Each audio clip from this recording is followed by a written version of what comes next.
आप एक बात बताओ, आपने गाड़ी में पेट्रोल भरवाया, ठीक है, और गैरेज में खड़ी कर दी।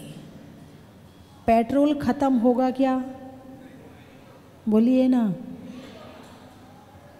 अब आप कहोगे माता जी आपको इतनी सी बात नहीं पता है, जब गाड़ी चल नहीं रही है तो पेट्रोल कैसे ख़त्म होगा, यही कहोगे ना।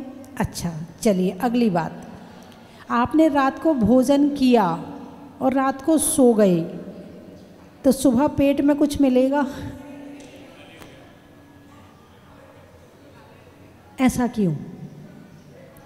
आप कोई काम कर रहे थे क्या सोते सोते? नहीं कर रहे थे ना, फिर तुम्हारा पेट खाली कैसे हुआ? जब पेट्रोल की टंकी खाली नहीं होती है तो तुम्हारा पेट कैसे खाली हुआ?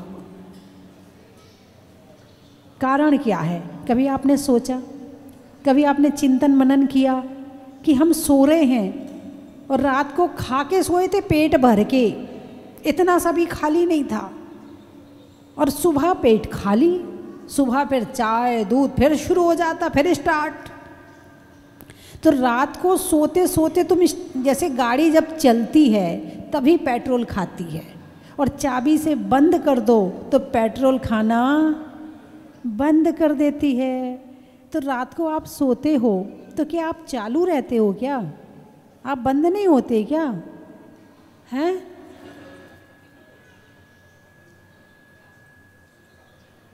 तुम तो सो जाते हो, लेकिन आत्मा नहीं सोती है। शरीर का विश्राम इतना गहरा होता है कि लगता है तुम सो रहे हो। क्या लगता है? तुम सो रहे हो, क्योंकि हमने अपनी जिंदगी को पूरी तरह से केवल शरीर के स्तर पर ही जी रहे हैं, इसलिए आत्मा का स्तर पता ही नहीं है कि कौन सोता है, कौन खाता है, कौन करता है, कौन हाथ हिलाता, कुछ नहीं पता है। केवल शरीर के स्तर पे जिए जा रहे हैं। तो जीव किसे कहते हैं? जो जीता था, जीता है और जिएगा, जो मरता नहीं है, अजर अमर अविनाशी है, उसे जीव कहते हैं। इसीलिए तुम रात को खा के सोते हो और सुबह पेट खाली रहता है, क्योंकि तुम तो सो जाते हो, आत्मा नहीं सोती है, ये मशीनें नहीं सोती हैं, वो जागृत रहती है। उस गाड़ी में और इस गाड़ी में इतना अंतर है, ये कभी भी बंद नहीं होती है, और एक बार बंद हो जाए, अरे बोलिए ना, एक बार बंद हो जाए तो फिर दोबारा, फिर तो नई गाड़ी चाहिए, फिर तो नई गाड़ी में प्रवेश करेगा, फिर तो नई गाड़ी में बैठेगा। पुरानी गाड़ी छोड़ दी, छूट गई तो छूट गई, और है तो है, बस तीसरा काम नहीं होता यहाँ। बात समझ में आई कि नहीं आई? अरे बोलिए ना। तो एक तो शरीर है जिससे हमें ये पता चलता हम जी रहे हैं, एक मन है, एक वचन है, बोल रहे हैं, है ना, सोच रहे हैं। तो कर्मों के आने के द्वार ये तीन ही हैं, मन, वचन, काया। इनमें स्पंदन हुआ और कर्म आए। तो आत्मा और मन अलग अलग चीज़ है क्या?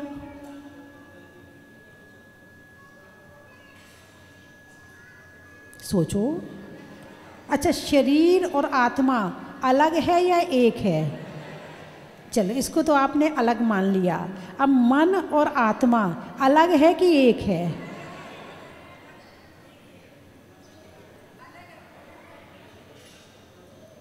बहुत सारे लोग तो ये नहीं जानते अलग है कि नहीं है, कुछ अलग कह रहे, कुछ नहीं कह रहे, कुछ शांति से बैठ रहे। जो बता दोगे, हमें अपना दिमाग लगाने की ज़रूरत ही नहीं है। काहे को दिमाग लगाएं? हाँ, तुम्हारा दिमाग लगता है निंदा बुराई में, तुम्हारा दिमाग लगता है इधर उधर की बातें करने में, तुम्हारे दिमाग लगता है फालतू की बातें करने में। जहाँ वास्तव में दिमाग लगाना चाहिए वहाँ दिमाग लगाते नहीं हो, इसमें दिमाग लगाना चाहिए तो यहाँ दिमाग लगाते नहीं हो। तो क्या प्रश्न है मेरा? मन और आत्मा अलग है या एक है?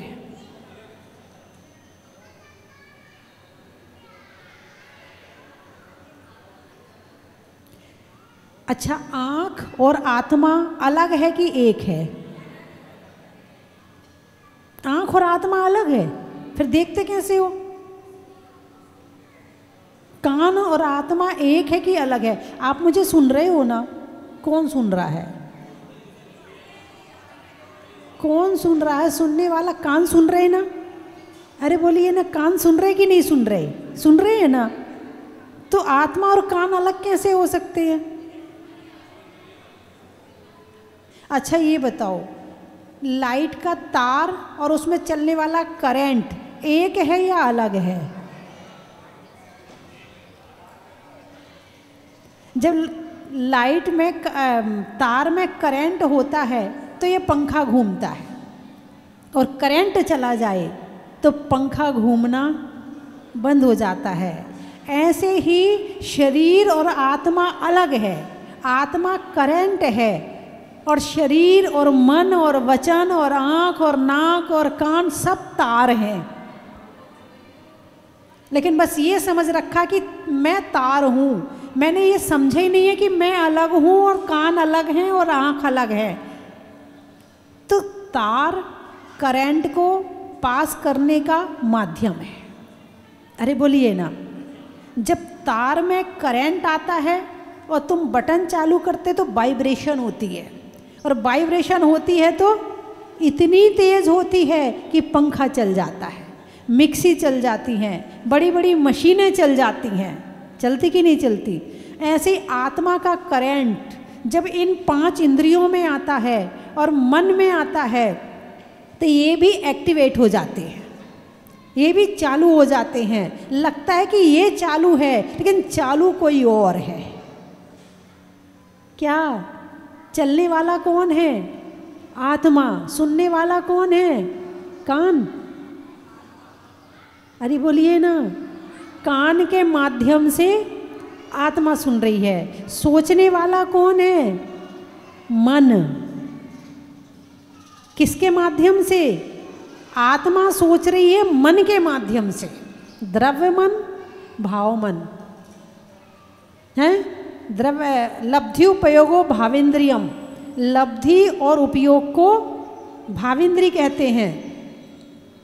और निर्वृत्त उपकरणे द्रव्येंद्रियम, निर्वृत्ति और उपकरण को द्रव्येंद्री कहते हैं। द्रव्येंद्री अलग है और भावेंद्री अलग है।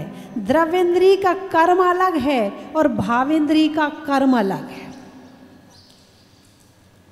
शरीर की जो आँख की जो रचना हुई है वो नाम कर्म के द्वारा हुई है, और जो देखने की इच्छा पैदा होती है वो मोहिनी कर्म के द्वारा होती है। और देखने वाला, सुनने वाला, इच्छाएं करने वाला आत्मा है। और आत्मा भी अपने आप नहीं कर रहा है, वो भी करना है मोहिनी कर्म के कारण से। मोहिनी ना हो, मोह ना हो तो इच्छाएं भी पैदा, अरे बोलिए ना, नहीं होंगी। तो चर्चा चल रही है जो योगन की चपलाई। ताते हैं आश्रव भाई। यहाँ ये बताया है कि आश्रव जो होता है मनोयोग, वचन योग और काय योग के द्वारा होता है। अब मन शांति से बैठा है, मौन बैठे हैं वचन से, और काया स्थिर है, कर्म आएगा? नहीं आएगा। जब ये वाइब्रेशन करेंगे तब कर्म आएगा। तो आप दिन में कितनी देर शांति से बैठते हैं? अरे बोलिए ना, कितनी देर शांति से बैठते हैं? नहीं बैठते। इसका मतलब कर्म प्रति क्षण आ रहा है। अच्छा, सोते समय तो शांति होती होगी। अच्छा, सोते में कर्म थोड़ी आते होंगे। अब तो सो रहे हो, सारी मशीनें बंद हो गई हैं, तो कर्म आएंगे क्या? 5 इंद्रियां काम थोड़ी कर रही, ना नाक काम कर रहा, ना आँख काम कर रही, ना मुंह काम कर रहा, ना कान काम कर रहे, कुछ भी काम नहीं कर रहा, तो कर्म थोड़ी आएंगे। कर्म आएंगे क्यों? हैं? शरीर ही तो सोया है, आत्मा थोड़ी सोई है। आत्मा थोड़ी सोई है, शरीर की सुप्त अवस्था ही निद्रा है। आत्मा के अंदर निद्रा है ही नहीं। ये निद्रा आती है दर्शनावरणी कर्म के उदय से, और दर्शनावरणी कर्म खत्म हो जाए तो निद्रा खत्म। बात समझ में आई कि नहीं आई? तो मन योग, वचन योग और काय योग, जैसे गाड़ी को आगे ले जाओ या पीछे, पेट्रोल तो अरे बोलिए ना जलता ही है। गाड़ी को आगे ले जाओ या पीछे, पेट्रोल तो जलता ही है। ऐसे ही चाहे आप भगवान की भक्ति कर रहे हो या किसी की निंदा बुराई कर रहे हो, कर्म तो आता ही है। हाँ, अंतर इतना हो जाता है, यदि आप भक्ति कर रहे हो, अभिषेक कर रहे हो, पूजा कर रहे हो और मन वचन काय से कर रहे हो, तो वो कर्म पुण्य कर्म होगा। और यदि आप पीछे जाने वाले काम कर रहे हैं, अब समझ जाओ, मुझे गिनाने की ज़रूरत नहीं है वो कौन कौन से होते। यदि आप गाड़ी को पीछे ले जा रहे हो तो भी कर्म का बंध तो हो ही रहा है, कर्म का आश्रव तो हो ही रहा है। आप किसी का अपमान कर रहे हो या सम्मान कर रहे हो, पुण्य कर्म का बंध हो रहा है, उच्च गोत्र का बंध हो रहा है। और यदि किसी की निंदा कर रहे हो तो नीच गोत्र का बंध हो रहा है। अच्छा, मुझे ये बताओ, अभी मैंने बताया कि सम्मान करने से क्या होता है, प्रशंसा करने से क्या होता है, उच्च गोत्र का बंध होता है। और निंदा करने से क्या होता है, नीच गोत्र का बंध होता है। अब देखो, आश्रव होता, पहले आश्रव होता फिर बंध होता है, ठीक है। अब ये बताऊंगी बंध कैसे होता है। अब जो आश्रव हो रहा है, इसमें ये भी फर्क पड़ता कि आप निंदा किसकी कर रहे हो। निंदा आप भगवान की कर रहे हो, वैसा कर्म आएगा। निंदा आप संतों की कर रहे हो, वैसा कर्म आएगा। निंदा आप एक ब्रह्मचारी की कर रहे हो, वैसा कर्म आएगा। निंदा आप एक सम्यक दृष्टि की कर रहे हो, उतना कर्म आएगा। निंदा आप एक मिथ्या दृष्टि की कर रहे हो, उतना कर्म आएगा। निंदा आप एक कपड़े की कर रहे हो, निंदा तो निंदा, भाई ये कलर बहुत खराब है, मेरे सामने मत लाया कर, बिल्कुल अच्छा नहीं लगता है। पता नहीं तुम लोग ये कलर कैसे पहनते हो, पता नहीं तुम लोग मीठा कैसे खाते हो, मुझे तो बिल्कुल अच्छा नहीं लगता, ये भी निंदा है। अब इन सबके कर्म के आश्रव में अंतर पड़ जाएगा, बंध में अंतर पड़ जाएगा, बंध में ज़्यादा अंतर हो जाएगा। बात समझ में आई कि नहीं आई है? तो पुण्य और पाप दो तरह के कर्म हैं। अच्छा काम कर रहे हो तो पुण्य कर्म आ रहा है, बुरा काम कर रहे हो तो पाप कर्म आ रहा है, ठीक है। अब तुम्हें क्या चाहिए, पुण्य की पाप? अरे बोलिए ना बागचंद जी, क्या चाहिए सबको? क्या चाहिए? अरे बोलिए ना, सबको क्या चाहिए? पुण्य चाहिए। चलिए, अब पुण्य भी कैसा चाहिए, वो कहाँ से आता और कैसे आता? पुण्य का आश्रय और बंध तो एक मिथ्या दृष्टि भी कर लेता है। क्या? एक बहुत बड़े व्यक्ति हैं, तो वो वृद्धाश्रम में खाना खिलाते हैं, असहाय को खाना खिलाते हैं, कितने लोगों को पेंशन बांटते हैं, कितने लोगों की सेवा करवा रहे हैं, पुण्य तो आ रहा है। बोलिए हाँ या ना। और आजकल के बच्चों के दिमाग में यही बैठ गया, क्या होता है मंदिर जाने से, क्या होता है धर्म करने से, अच्छे काम करो, लोगों की सेवा करो, बस पुण्य तो चाहिए।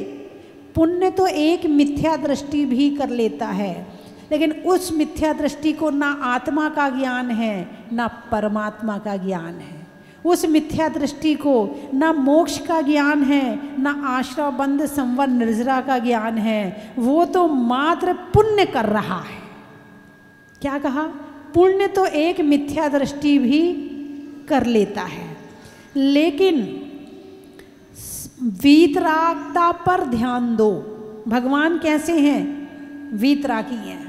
कैसे हैं? वीतरागी हैं। राग के त्याग से जो पुण्य आता है वो पुण्य अतिशयकारी होता है और वो पुण्य सम्यक दर्शन दिलाता है। और जो आप इधर उधर सेवा आदि करवा के कर रहे वो मात्र पुण्य है। और राग के त्याग से जो पुण्य आता है वो पुण्य मोक्ष का कारण होता है, सच्चे सुख का कारण होता है।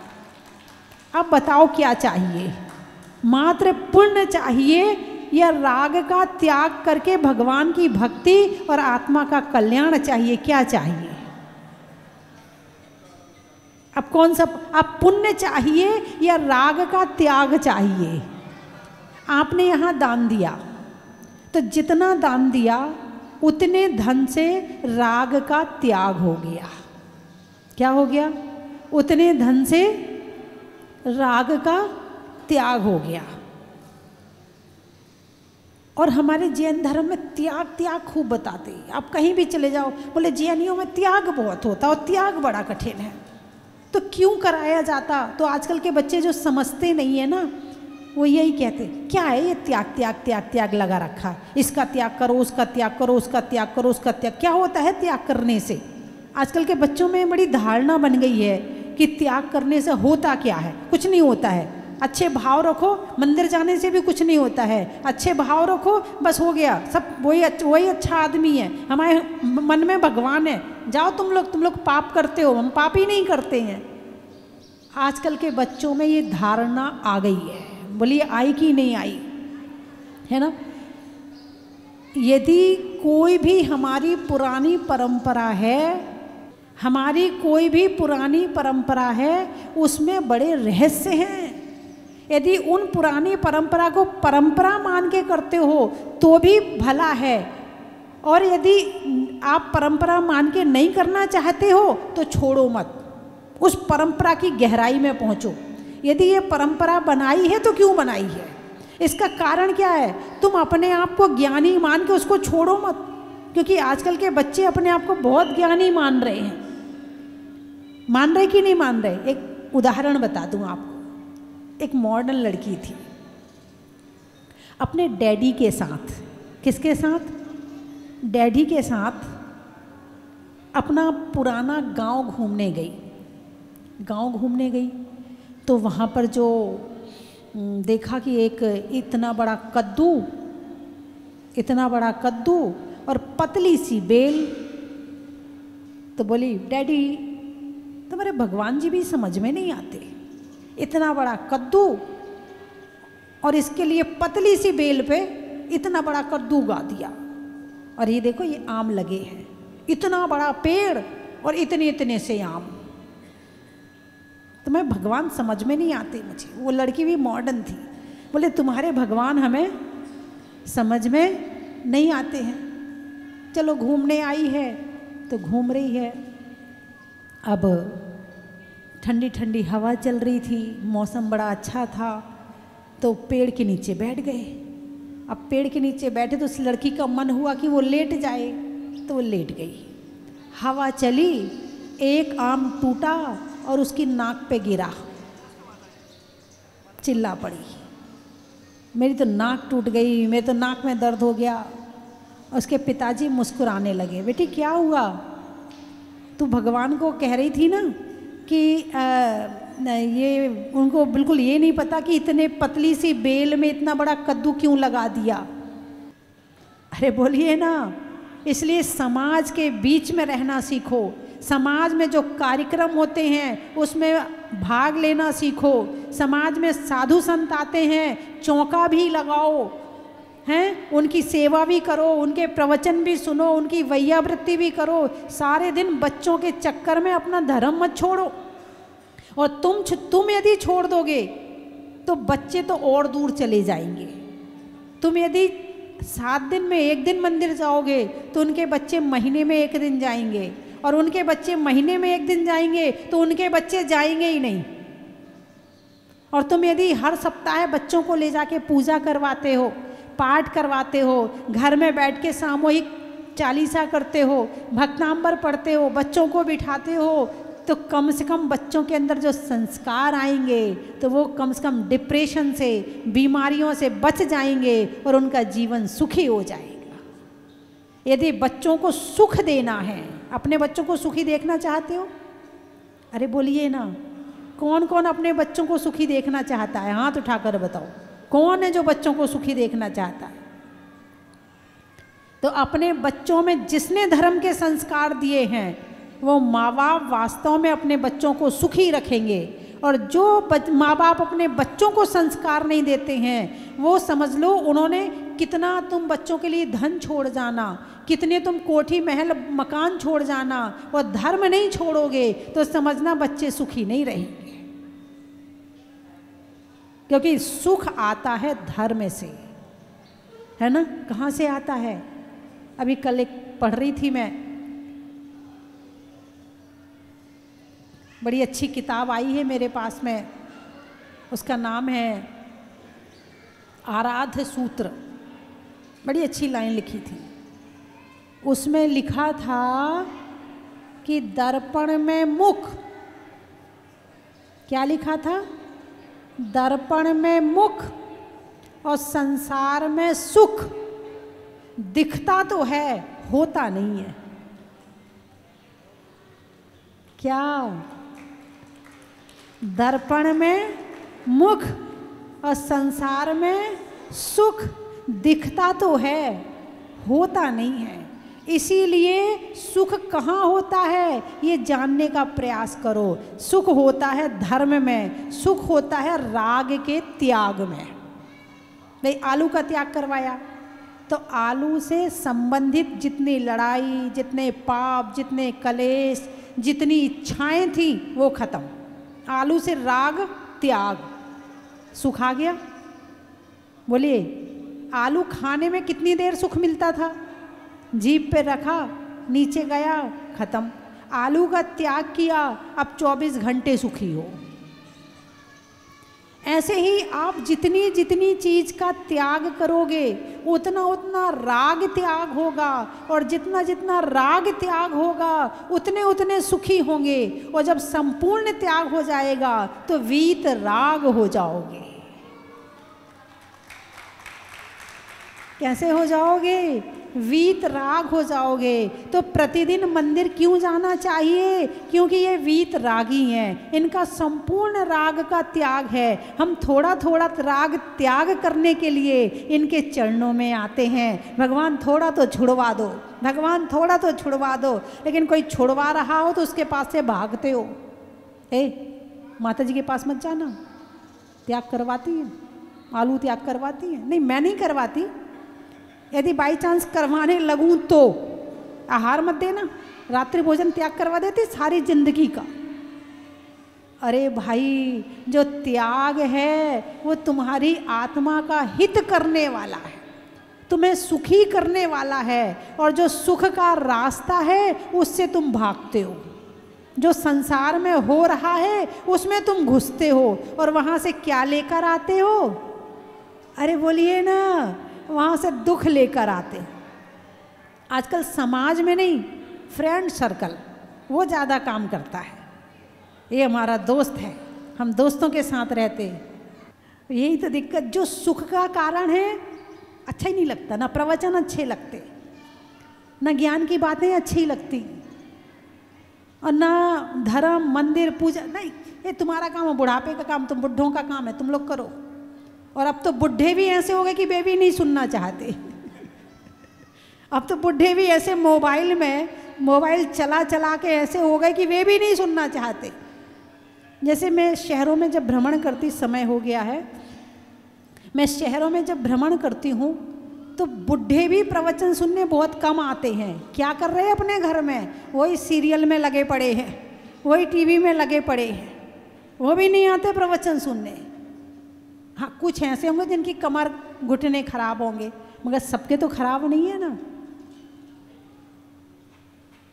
तो मन, वचन और काय ये कर्मों के आने के द्वार हैं, और जो त्याग है वो इनको कंट्रोल करता है। मन, वचन, काय को कंट्रोल करने का काम राग का त्याग करता है। तुम राग को पकड़ नहीं पाते हो, त्याग को पकड़ते हो, इसलिए त्याग नहीं करते हो। और जितना जितना त्याग होता जाएगा उतना उतना राग छूटता जाएगा, और जितना राग छूटेगा उतने सुखी हो जाओगे, और जितने घुसोगे उतने दुखी। ठीक है, तो मेरी बात आपकी समझ में आ गई? अरे बोलिए ना, तो आज क्या त्याग करोगे? जो मैं बोलूँ वही त्याग कर दोगे? चलिए एक काम करना, अष्टमी और चौदस का, या महीने में केवल 4 दिन या महीने में 8 दिन आलू का त्याग कर देना। ऐसा हो सकता है क्या? अपने अपनी गिनती 4 दिन, 5 दिन, 8 दिन, उंगली दिखा दो मुझे, उंगली दिखा दो कितने दिन त्याग करोगे। अच्छे युवा, ये तो बहुत अच्छी बात है, युवा हाथ उठा रहे हैं, ये तो बहुत अच्छी बात है। यदि युवाओं ने हाथ उठा लिया तो समझना धर्म आगे बढ़ जाएगा। उठाइए हाथ, बच्चे भी हाथ उठा सकते हैं। 4 दिन कोई बड़ी बात नहीं होती है, 4 ही दिन का तो त्याग करना है, केवल 4 दिन आलू नहीं खाना है, 8 दिन ठीक है। और महिलाएं, आपका त्याग है। अरे बहुत अच्छे लोग आए आज तो प्रवचन सुनने के लिए, बहुत बढ़िया। अच्छा, रात्रि भोजन महीने में 4 दिन का त्याग, कौन कौन बच्चे त्याग कर सकते हैं महीने में 4 दिन? 4 ही दिन की तो बात है, उठाइए हाथ। 4 दिन नहीं, चलो आप बच्चों के लिए है ये, उठाइए हाथ। 4 दिन महीने में 4 दिन रात में नहीं खाएंगे। बेटे तुम, आपके साधु दिन में कितने बार खाते हैं? एक बार। महीने में 4 दिन या रोज? बोलिए रोज। तो तुम महीने में 4 दिन नहीं खा सकते हो, और वो तो खुली छूट है सुबह से शाम तक की तुम्हारी। अब उठाइए हाथ। महीने में 10 दिन रात्रि भोजन का त्याग, 10 दिन पूरा। और कितने लोग यहाँ, जितने चेयरमैन बैठे, उठाइए हाथ। 5 दिन, 4 दिन, 10 दिन। हाँ, नहीं, आजीवन वाले तो चुप रहे, आपकी तो उम्र हो गई, अब हमें बच्चों की तरफ देखने दो। हाँ, आप बच्चे, हाँ तुम बच्चों का त्याग नहीं करवा पाती, मैं करवा रही हूँ। उठाइए हाथ, बच्चे उठाएंगे। 4 दिन, 8 दिन। देखो सब लोग मेरे से पूछते हैं ना, माता जी कोई मंत्र बता दो, परेशानी आ रही है, माता जी ऐसा कर दो, परेशानी आ रही। त्याग से पुण्य आता है, और पुण्य से परेशानी दूर होती है। क्या कहा मैंने? त्याग से पुण्य आता। जब भी आपको कोई परेशानी आ जाए, आप एक आसन करना शुरू कर दो। अष्टमी चतुर्दशी, जब भी आपको कोई परेशानी आ जाए, आप चतुर्दशी का उपवास, पूजा, भक्ति शुरू कर दो, परेशानी भाग जाएगी। अनाज में चने का, गर्मी में पने का, और अपने आप को ज़्यादा होशियार नहीं समझने का। सुधरने में मति का, होने में अच्छी गति का, और काम, अच्छा काम करने में प्रकृति का। हिंदी में मात्रा का, स्कूल में छात्रा का, आपकी जहाजपुर की यात्रा का। आत्मा में एक का, मनुष्य में नेक का, करने में भगवान के अभिषेक का। पेड़ में पत्ता का, मधुमक्खी में छत्ता का, और आने वाले में भागचंद जी के कलकत्ता का। आप कलकत्ता से आए हैं, और आप जो नीचे सहस्त्रकूट बना है, तो वो सारा जो प्रतिमा भी है इनकी और औरों की भी, लेकिन जो सहस्त्रकूट बनाने का काम है वो पूरा आपकी तरफ से हुआ है। तीनों स्तंभ आपकी तरफ से। जिनवाणी मंदिर का शिलान्यास आपके द्वारा हुआ था।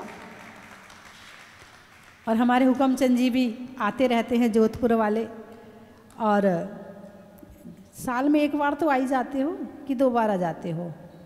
1 बार आ जाते। अब जल्दी जल्दी आया करो, ठीक है? अच्छा, और कहाँ से आए हैं? जयपुर। गाने में सुर का, नृत्य में नुपुर का, आने वालों में जयपुर का।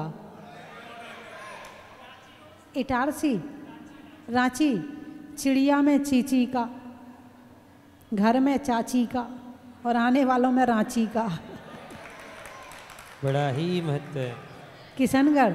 वृक्षों में बड़का, नहीं करने में गड़बड़ का, और आने वालों में किशनगढ़ का। बड़ा ही महत्व है। सेट नहीं हो रहा आज। टोंक। सब्जी में छौंक का, दिल्ली में चांदनी, चौक का और आने वालों में टोंक का। ब्यावर, अच्छा। दवाइयों में डावर का, नहाने में सावर का और आने वालों में ब्यावर का। बड़ा ही महत्व है। बांदी कुई, अच्छा। सिलने में सुई का, वृक्षों में छुई मुई का और आने वालों में बांदी कुई का। जबलपुर, रिश्तों में ससुर का, देवों में असुर का और आने वालों में जबलपुर का। बिलासपुर, पशुओं में खुर का, गाने में सुर का और आने वालों में बिलासपुर का। डाभी, अच्छा। आदिनाथ प्रभु के पिता का नाम है तो नाभि का। घर में भाभी का और आने वालों में डाभी का। रैनवाल, खिड़की में जाल का, पूछने में हाल का, गर्मी में रुमाल का, होने में लिहाल का, नहीं होने में मलाल का और आने वालों में रैनवाल का। सहारनपुर, सारंगपुर, आनंदपुर, कालू, कालू वाले हैं क्या? जंगल में भालू का। चाय में नहीं, मुख में तालू का और आने वालों में आनंदपुर कालू का। नोएडा, गर्मी में घड़ा का, गर्मी में घड़ा का और होने में बड़ा का, आने वालों में नोएडा का। अजमेर, जंगल में शेर का, फलों में बेर का, आने वालों में अजमेर का। कर्नाटक, देखने में नाटक नहीं करने में नाटक का, योगा में त्राटक का और आने वालों में कर्नाटक का। बरगी, बहनों में सगी का, नहीं करने में दगी का और आने वालों में बरगी का। कौन सा पूरा? कोट का पूरा। रंगों में हरा का, सतियों में अनंग सरा का और आने वालों में कोट का पुरा का। अनाज में पन्ने का, गर्मी में। सिंगापुर वाले कहाँ गए? सिंगापुर से आए थे। हाँ, गाने में सुर का, नृत्य में नुपुर का और आने वालों में सिंगापुर का। खेत में खाद का, भोजन में सलाद का और माणक चंद जी के हैदराबाद का। बच्चों में जॉब का, करने में जाप का और आने वालों में पंजाब का। आम की बोर का, खाने में कौर का, आने वालों में इंदौर का। बोलिए 24 भगवान की। कल परम पूज्य मुनिश्रवण प्रणम्य सागर जी महाराज के पास जयपुर दर्शन करने गया था और उनके संग में छुलक श्री अनुनय सागर जी महाराज ने माता जी दीक्षा के पहले माता जी को सुना करते थे और इतने प्रभावित थे कि उन्होंने माता जी के लिए एक महत्व लिख के भेजा और माता जी को सुनाने के लिए कहा है और आपको बदनामी बोला है कि माताओं के ममत्व का मुनियों में समत्व का और स्वस्ति भूषण माता जी के बड़ा ही महत्व का बड़ा ही महत्व है। हमारी शादी के बाद 11 साल में हमारा बालक हुआ है। हाँ, तो होने के बाद इसका स्वास्थ्य ठीक नहीं था, एडमिट हो गया था। तो मैं बोला था कि बाबा अच्छा हो जाएगा तो आके आपके चरणों में शांति धारा अभिषेक करेंगे। यहाँ आके इस क्षेत्र पे आके बहुत अच्छा लगा। इसके लिए माता जी की जितनी भी हम प्रशंसा करें उनके लिए शब्द कम हैं। यहाँ की व्यवस्था और यहाँ का जो सिस्टम है बहुत अति सुंदर है। माता जी से बहुत लंबे टाइम से जुड़ा हूँ और माता जी का स्पेशल आशीर्वाद मेरे पे हमेशा बना रहता है और कुछ सेवा का मौका भी मुझे देते हैं। यहाँ आके बहुत अच्छा लगा। 20वें तीर्थंकर की मूरत को मन भर के निहारना। चलो स्वस्ति धाम, चलो स्वस्ति धाम, आओ स्वस्ति धाम, चलो स्वस्ति धाम, चलो स्वस्ति धाम, चलो स्वस्ति धाम, आओ स्वस्ति धाम, चलो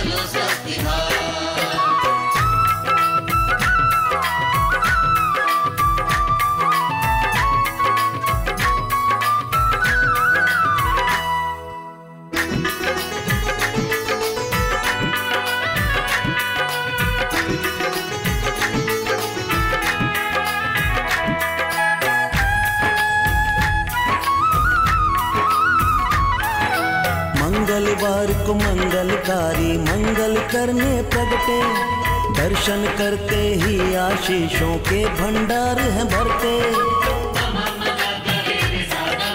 मंगलवार को मंगलकारी मंगल करने प्रगटे, दर्शन करते ही आशीषों के भंडार हैं भरते।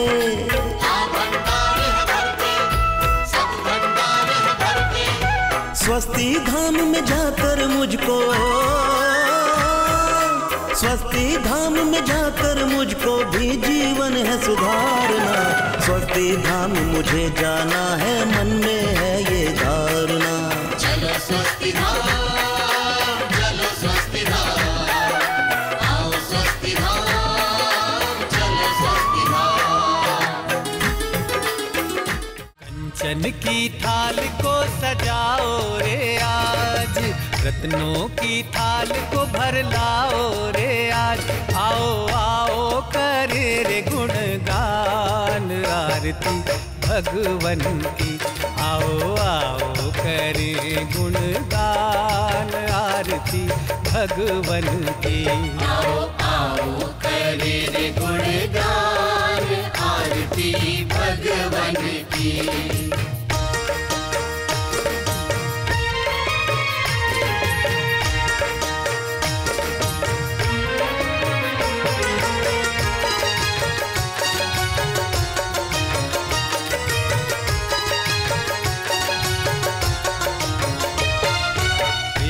सुमित्र के राज दुलारे, माँ पद्मा जी के नैनों के तारे। पिता सुमित्र के